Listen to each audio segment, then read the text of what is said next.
নিজামী, মীর কাসেম, সাকা চৌধুরীকে মিথ্যে মামলায় ফাঁসি, বললেন ফখরুল।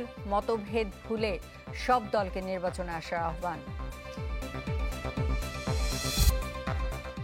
জুলাই সনদ বাস্তবায়ন আদেশের খসড়া চায় এনসিপি। জোট বা আসন ভাগাভাগি নিয়ে কারোর সাথে আলোচনা হয়নি এখনো।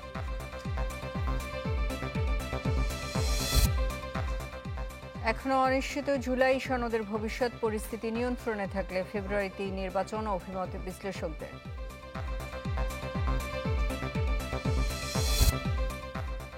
প্রায় দ্বিগুণ মাথাপিছু আয় ঢাকাবাসীর। জিডিপির 46% যোগান আসে রাজধানী থেকে, ঢাকা চেম্বারের জরিপ।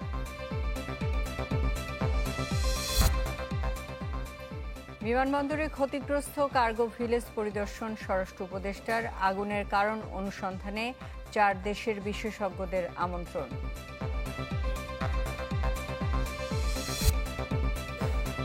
মতিউর রহমান নিজামী, মীর কাসেম আলী ও সালাউদ্দিন কাদের চৌধুরীকে মিথ্যে মামলায় ফাঁসি দেওয়া হয়েছে বলে মন্তব্য করেছেন বিএনপি মহাসচিব মির্জা ফখরুল ইসলাম আলমগীর। দৈনিক নয়া দিগন্তের প্রতিষ্ঠাবার্ষিকীতে তিনি একথা বলেন। আহ্বান জানান ছোটখাটো মতপার্থক্য ভুলে সব রাজনৈতিক দলকে নির্বাচনে অংশ নেয়ার। রাজধানীর শিল্পকলা একাডেমি মিলনায়তনে দৈনিক নয়া দিগন্তের 21তম প্রতিষ্ঠাবার্ষিকীর এই অনুষ্ঠান, যেখানে অংশ নেন রাজনীতিবিদ, সুশীল সমাজ সহ নানা শ্রেণী পেশার মানুষ। অনুষ্ঠানে জামায়াত নেতা মিয়া গোলাম পরওয়ার বলেন, একদলীয় শাসনে গণমাধ্যমের স্বাধীনতা লুট করেছিল আওয়ামী সরকার। সত্যের উপরে দাঁড়িয়ে আছে। আমি মনে করি অন্যায়, অসত্য, ভুল এবং একটা অসভ্যতার বিরুদ্ধে সভ্যতার যুদ্ধে তাদের স্বপ্নের পথে চলার জন্য আমরা এই জিহাদের পথে অটুট থাকবো এবং অনড় থাকবো। একই অনুষ্ঠানে বিএনপি নেতা সালাউদ্দিন আহমদ বলেন, আওয়ামী লীগের প্রত্যাবর্তন ঠেকাতে সব দল মতের মানুষ ঐক্যবদ্ধ থাকতে হবে। আমাদের মতামতের পার্থক্য থাকা সত্ত্বেও, আদর্শিক পার্থক্য থাকা সত্ত্বেও দেশের প্রশ্নে, এই দেশের গণতন্ত্র, স্বাধীনতা, সার্বভৌমত্বের প্রশ্নে সবাই আমরা ঐক্যবদ্ধ থাকব এবং ঐক্যবদ্ধ থেকেই আমরা ফ্যাসিস্ট আওয়ামী লীগের প্রত্যাবর্তনের সমস্ত দরজা বন্ধ করব।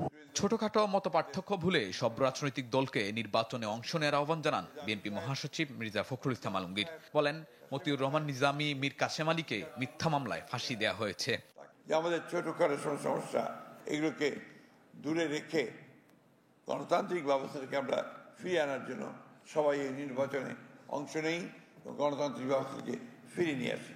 আমাদের এই আলেম উলেমা, জামাতে ইসলামের নেতৃবৃন্দ, আমাদের মৌলানা নিজামী সাহেব, জামান সাহেব, কাশেমি সাহেব, এই পত্রিকার যিনি প্রকাশক ছিলেন তাকে সহ অনেকে মৃত্যুদণ্ড, সালাউদ্দিন সাহেব সহ তাদেরকে মৃত্যুদণ্ড দেওয়া হয়েছে মিথ্যা মামলায়। আগামীতে সংবাদপত্রের স্বাধীনতা অক্ষুণ্ণ রাখতে সব শ্রেণী পেশার মানুষকে এগিয়ে আসার আহ্বান জানান বক্তারা। বস্তুনিষ্ঠ সংবাদ। শাহনেওয়াজ বাবলু, চ্যানেল 24, ঢাকা। জুলাই সনদ বাস্তবায়ন আদেশের খসড়া জাতির সামনে তুলে ধরার দাবি জানিয়েছে এনসিপি। আইনি ভিত্তি নিশ্চিত হলে দলটি সই করবে বলে জানিয়েছে সদস্য সচিব আখতার হোসেন।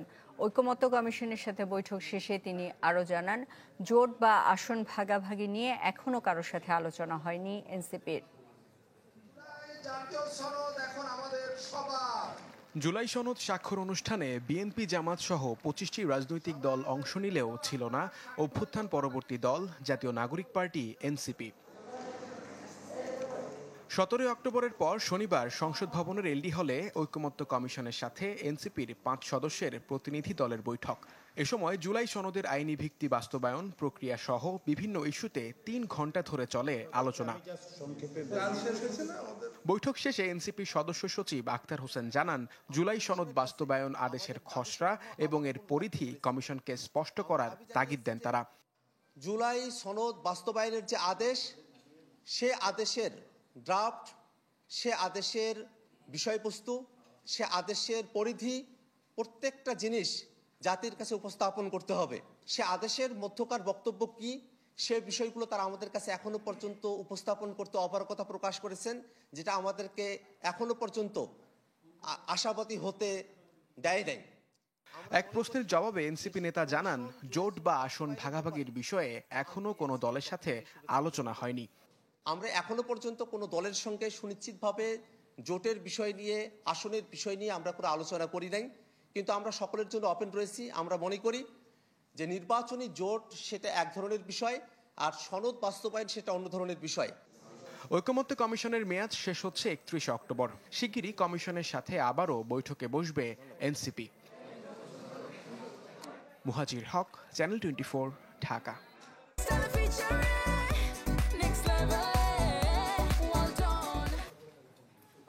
জুলাই সনদের ভবিষ্যৎ এখনো অনিশ্চিত, তবে যেসব বিষয়ে রাজনৈতিক দলগুলো একমত সেগুলো বাস্তবায়ন করা উচিত। না হলে দলগুলো মুখোমুখি অবস্থানে চলে যেতে পারে বলে মনে করেন বিশ্লেষকরা। তাদের মতে পরিস্থিতি নিয়ন্ত্রণে থাকলে ফেব্রুয়ারির নির্বাচন পেছানোর সুযোগ নেই।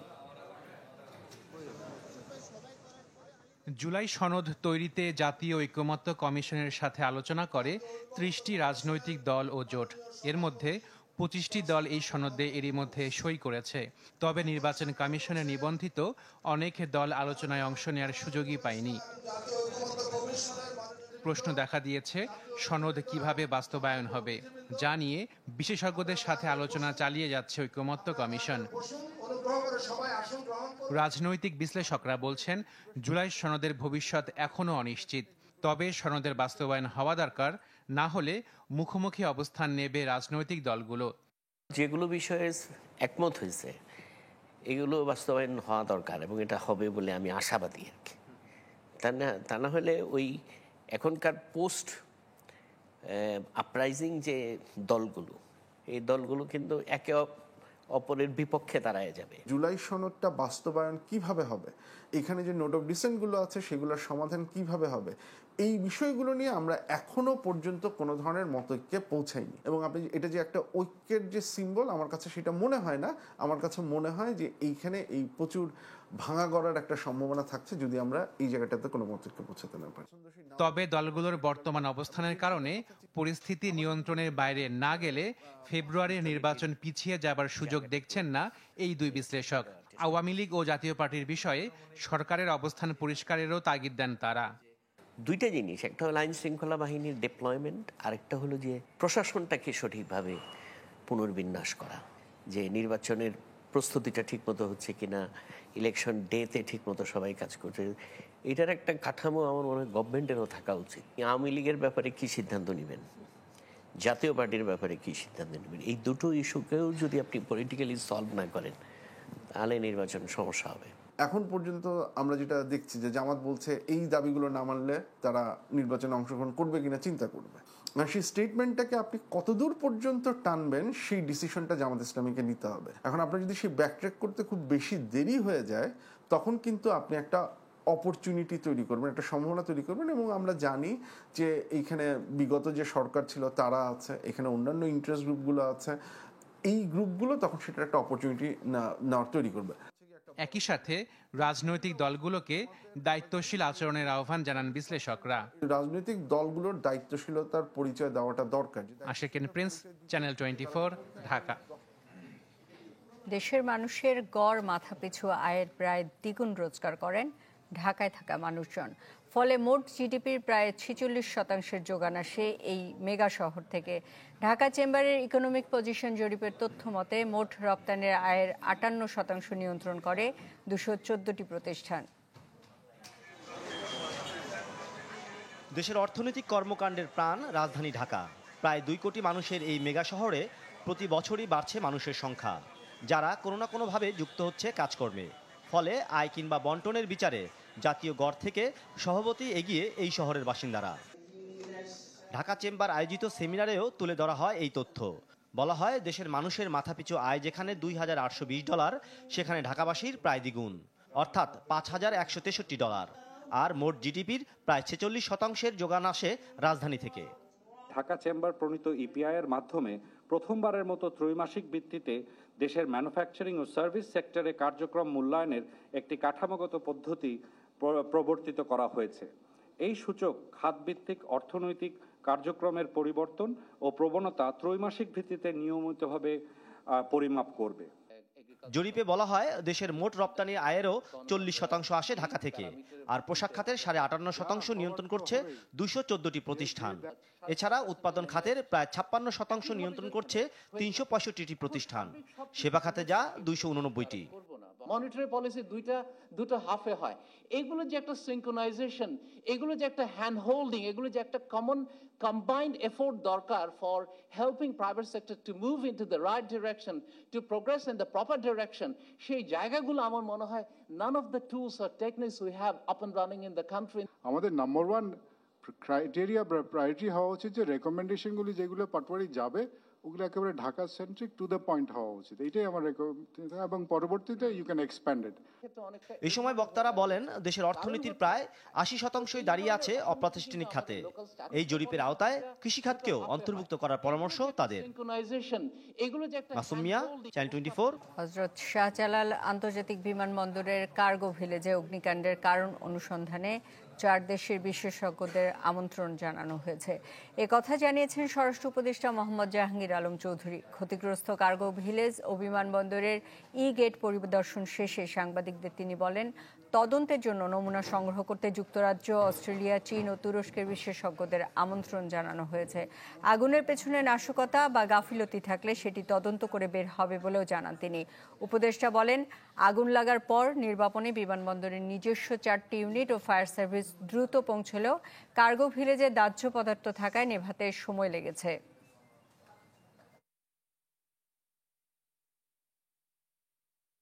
এই অগ্নিকাণ্ডের ভিতরে যদি কোনো অব্যবস্থাপনা থাকে, এই জন্য আমরা 4টা দেশের ইনভাইট করছি তাদের আসার জন্য। ইংল্যান্ডকে ইনভাইট করা হয়েছে, আপনার অস্ট্রেলিয়ারে ইনভাইট করা হয়েছে, চায়নারে ইনভাইট করা হয়েছে, টার্কিরে ইনভাইট করা হয়েছে। তাদের স্পেশালিস্ট আমরা আনতে চাচ্ছি, তারা একটা ইনভেস্টিগেশন করে মানে কারণটা কি এবং কে দায়ী এটা তারা বের করতে পারে। শেখ হাসিনা ও তার দোসরদের এদেশের রাজনীতি করার অধিকার নেই। ব্যারিস্টার আরমানের লেখা বই আয়নাঘরের সাক্ষী গুম জীবনের 8 বছরের মোড়ক উন্মোচনে কথা বলেন বক্তারা। ভুক্তভোগীরা যেন হয়রানির মুখে না পড়েন সে নিশ্চয়তা চান তারা। একটি পশু পাখি জন্তু জানোয়ারকে যদি আলো বাতাস ভিন ঘরে মাসের পর মাস রাখা হয়, সে বাঁচবে না। একটা মানুষকে সে কিভাবে রাখবে? একদিন দুদিন নয়, জীবনের 8টি বছর যে মানুষ বাইরের দুনিয়া দেখেনি, গেছেন চরম শারীরিক মানসিক যন্ত্রণার মধ্য দিয়ে, তা কাটিয়ে ওঠা অসম্ভব ব্যারিস্টার আরমানের। বিপ্লব পরবর্তী সময় আমরা মনে করেছিলাম আমাদের আর কিছু দুশ্চিন্তা থাকবে না, কিন্তু এখনো অনেক গুম ভিকটিম যারা বেরিয়ে এসছেন জীবন নিয়ে, স্বাভাবিক জীবনে ফিরতে পারছেন না, পড়াশোনায় ভালো চাকরি হচ্ছে না, ব্যবসা করতে পারছেন না, ভালো বাসা ভাড়াও দিতে পারছেন না। দুঃসহ সেসব দিনের স্মৃতি লিপিবদ্ধ করেছেন আরমান। বইয়ের নাম দেওয়া হয়েছে আয়নাঘরের সাক্ষী গুম জীবনের 8 বছর। বইয়ের মোড়ক উন্মোচন অনুষ্ঠানে ছিলেন গুমের শিকার ব্যক্তিদের পরিবারের সদস্যরাও, এছাড়াও ছিলেন ছাত্রনেতা, মানবাধিকার কর্মী ও সাংবাদিকরাও। বিনা ভোটে ক্ষমতায় থাকার জন্য ভিন্ন মতের ভিন্ন দলের মানুষকে কেমন ভাবে হত্যা করা হয়েছে, কেমন ভাবে এরকম চরম মানবাধিকার লঙ্ঘনের শিকার হতে হয়েছে। That brings us to a curious question that why is their mandate coming to an end when they have not managed to solve those 1900 cases that they have registered? সেনাবাহিনীর মধ্যে যারা কিলার জেনারেল আছে, তারা এই দেশের শত্রু, তারা এই জাতির শত্রু, তারা জুলাইয়ের আমাদের শহীদদের যে আকাঙ্ক্ষা, সে আকাঙ্ক্ষা বাস্তবায়নের পথে তারা এই জাতির শত্রু। So I felt that if the American government knew that these 3 men were at least detained, it would be very difficult for the government to kill them. And in fact, that was the case. এই অনুষ্ঠানে শিল্প উপদেষ্টা বলেন, দেশে যেন ফ্যাসিবাদ ফিরে আসতে না পারে সে ব্যাপারে সবাইকে ঐক্যবদ্ধ থাকতে হবে। ফ্যাসিবাদ কিন্তু পরাজিত হলেও বারে বারে ফিরে আসার চেষ্টা করে। আমরা যেন তা একত্রিতভাবে ঐক্যবদ্ধভাবে, আমাদের মধ্যে বিভিন্ন মতের পার্থক্য থাকতে পারে, কিন্তু সবাই একত্রিত হয়ে যেন ফ্যাসিবাদের প্রতিহত করার কাজটা জারি রাখতে পারি। অনুষ্ঠানে সবাই আওয়ামী লীগ আমলে গুমের সাথে জড়িতদের দৃষ্টান্তমূলক বিচার দাবি করেন। মোর্শেদ হাসিব, চ্যানেল 24।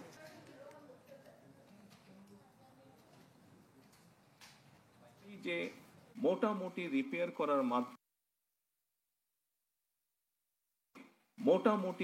করার মাধ্যমে যদি আমরা শুরু করতে পারি, তাহলে সবচেয়ে প্রথমে এটার পাশাপাশি সবচেয়ে প্রথমে আমাদেরকে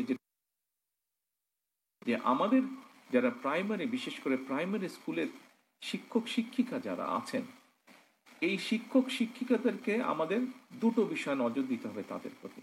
এক, ওনাদেরকে আমাদের ট্রেনিং দিতে হবে ভালো করে আমাদের ট্রেনিং দিতে হবে, যাতে করে ওনারা শিক্ষার্থী যারা আছে তাদেরকে ভালোভাবে ওনারা শিক্ষাতে পড়াতে পারেন। এটা গেল প্রথম বিষয়।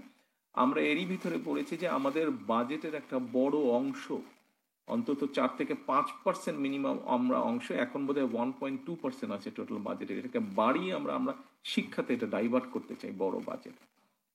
যার একটা বড় অংশ থাকবে টিচার।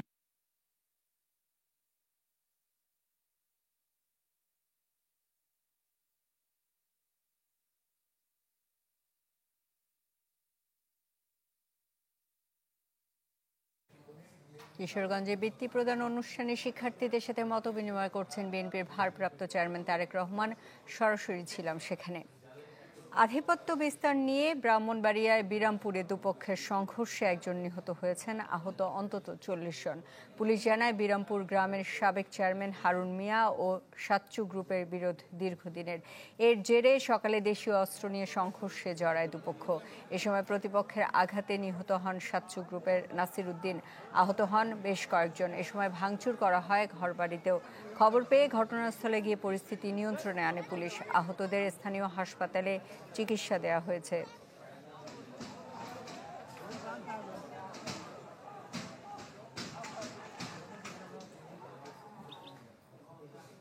নওগাঁর ধামইর হাটে গরু বোঝাই ট্রলি উল্টে 2 যুবক নিহত হয়েছেন। সকালে বিহারীনগর এলাকায় এই দুর্ঘটনা হয়। পুলিশ জানায় নওগাঁ থেকে বেশ কয়েকজন ব্যবসায়ী ট্রলিতে করে গরু নিয়ে জয়পুরহাট যাচ্ছিলেন। বিহারীনগর এলাকায় একটি মোটরসাইকেলকে সাইড দিতে গিয়ে নিয়ন্ত্রণ হারিয়ে পাশের ধান খেতে পড়ে যায় ট্রলিটি। এতে ঘটনাস্থলেই মারা যান ব্যবসায়ী মাসুদুর রহমান ও ভুট্টু সর্দার। আহত হন আরও 4 জন। তাদের উদ্ধার করে স্থানীয় স্বাস্থ্য কমপ্লেক্সে পাঠায় পুলিশ ও ফায়ার সার্ভিস। লালমনিরহাটের আদিতমারিতে অটোরিকশা নিয়ন্ত্রণ হারিয়ে 2 জন নিহত হয়েছেন। আর সিরাজগঞ্জ ও ঝালকাঠিতে সড়ক দুর্ঘটনায় প্রাণ গেছে 2 জনের।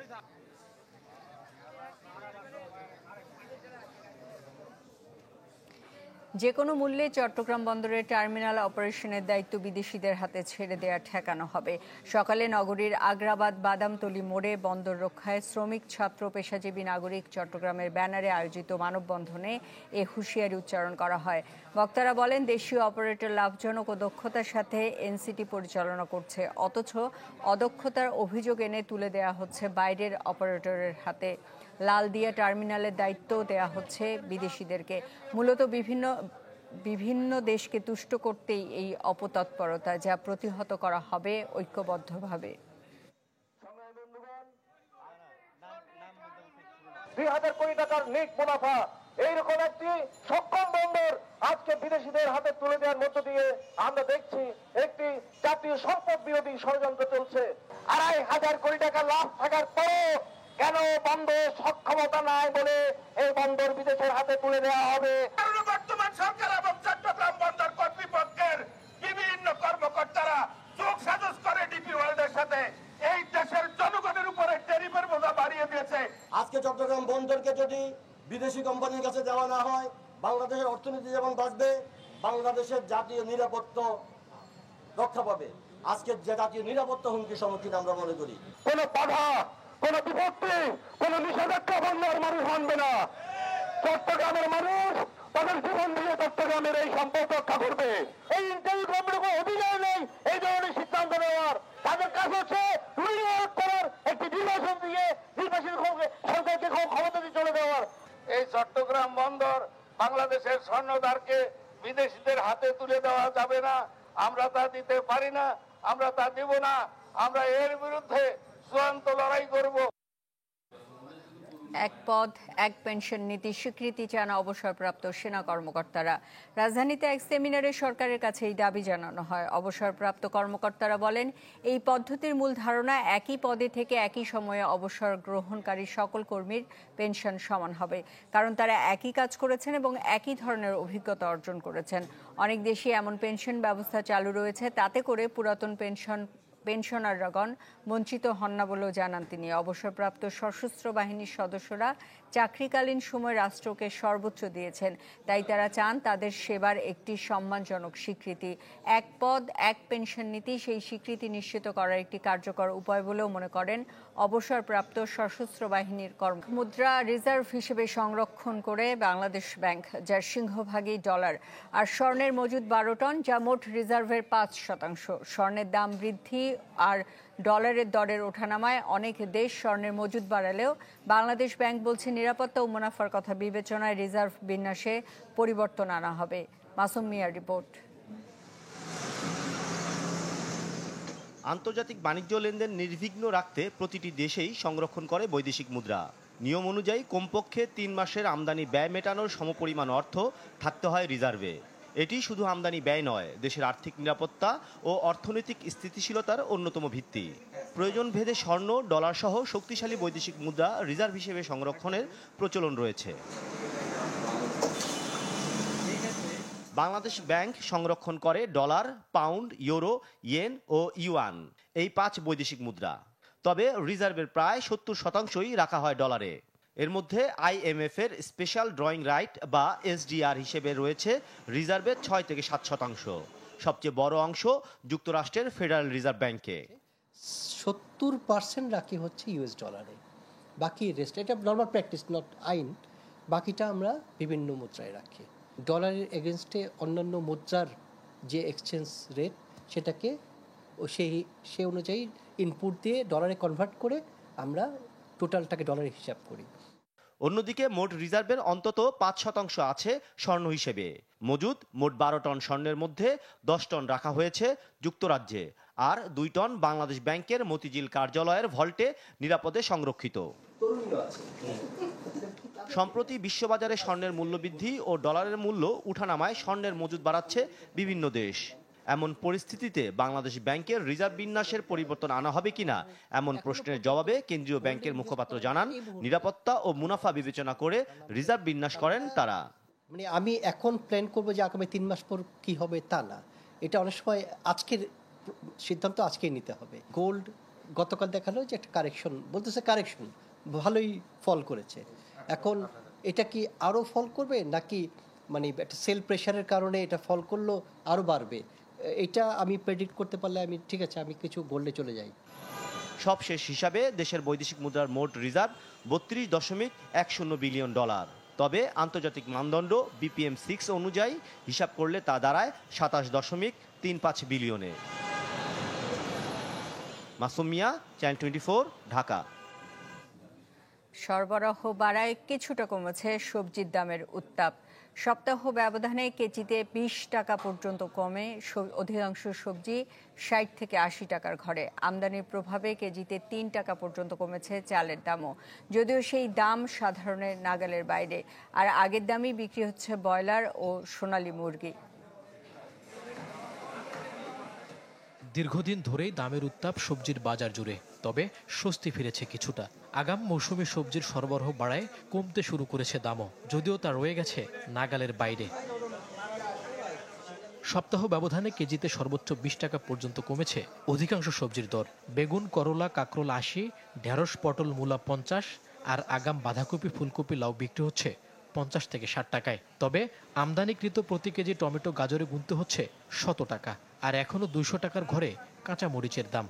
সিজনাল চলে আসছে হয়তো ওই 1-2 টাকা কম, ওরকম কোনো কম না, অনেক জিনিসের দামই বেশি। তাল বেগুনটা এখন পাওয়া যায় না 200 টাকা কেজি, তারপরে আমরা নতুন আলু 200 টাকা কেজি, এরকম অপশনাল কিছু কয়েকটা জিনিস আছে যে একটু বেশি, আরগুলো সব ক্ষয় ক্ষমতার ভিতরেই আছে, 50-60-এর ভিতরে। কেনাকাটার তো একটু ঘাটতি পড়েই আমাদের এই অবস্থা। যারা স্বল্প আয়ের মানুষ তাদের তো কেনাকাটার জন্য যাদের টাকা আছে তাদের তো কোনো সমস্যা না।